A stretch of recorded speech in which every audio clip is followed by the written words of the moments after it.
আইসি 2016 সালে গেছি, আইসি 26 সালে। এরপরে আমি মালয়েশিয়াতন আইসি, আইসির মতন আমার 8.5 ভরি স্বর্ণ লিয়ে গেছে গা।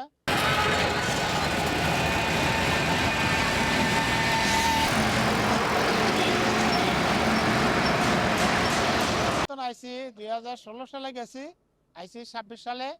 এরপরে আমি মালয়েশিয়াতন আইসি, আইসির মতন আমার 8.5 ভরি স্বর্ণ লিয়ে গেছে গা। র্যাপের পরিচয় দিছে, টিভি পুলিশের পরিচয় দিছে। এরপরে দিয়া এরপরে মনে করেন গাড়ি আনো আটকাইছে, আটকাই এরপরে পিস্তল ধরছে।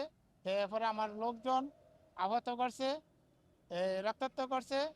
ওরা 8-9 জন আসলো, 8-9 জন আইসে। ওই মাইক্রো গাড়ি নিয়ে, বড় গাড়ি নিয়ে আইসে। এরপরে ওই র্যাপের যেই পোশাকটা পরে না ডিপির, সেই পোশাক পরছে। ওই লাম্বু আসলো যে সিঙ্গেল দেয়, হেডি আসলো, সব একদম ডিফিকাল্টের সব। হ্যাঁ, জালকুড়ির দিকে আসতেছিল। এরকম টাইমে আমি লুকিং গ্লাসে দেখতে পাই যে একটা হাইটস, মানে আমার ডিপার দিছে। আমি হালকা করে বামে চাপটা দিছি। ওই বামে চাপ দেওয়ার সাথে সাথে ইউএ কি হচ্ছে, বামে আমার চাপ দিয়ে বসে, মানে চাপটা এরকম ভাবে দিছে আমার খারাপ ব্রেক করতে হয়েছে। খারাপ, যেহেতু সামনে একটা ডিভাইডেড আছে, যদি আমি খারাপ ব্রেক না করি, গাড়ি না চাপাই, তাইলে আমি ডিভাইডেড মেরে দিই। আমি গাড়ি খারাপ ব্রেক করাতে ওরাও গাড়ির সাথে সাথে চাপাইয়া, এই হাতে লেজার লাইট ছিল পুলিশ যেগুলো ইউজ করে, ওই লেজার লাইট মাইরা বলে, নামাও আমরা ডিবি পুলিশ।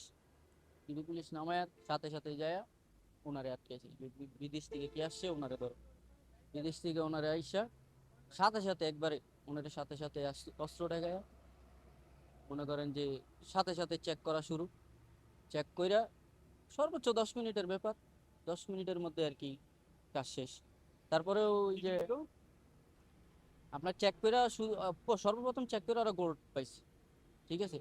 প্রায় এই সাইনবোর্ড থেকে নারায়ণগঞ্জের ভিতরে চাষারা, এই মোশাক টোশাক যা আছে এই এদিকে সব ছিনতাইকারী ডাকাতি হয়। মানুষের দিনে দুপুরে কোবাই নিয়ে টাকা টুকা নিয়ে যায়, বললে কয় আমরা পুলিশের লোক, ডিবির লোক, এরকম পোশাক পরে আসে। এখানে কিছুদিন আগে 5টা মোটরসাইকেল দিয়া বন্ধন গাড়ি দ্বারা থামাইয়া প্রবাসী, ওরকম ঘটনা হয়েছে। এখানে অহরহ ঘটনা হইতেছে।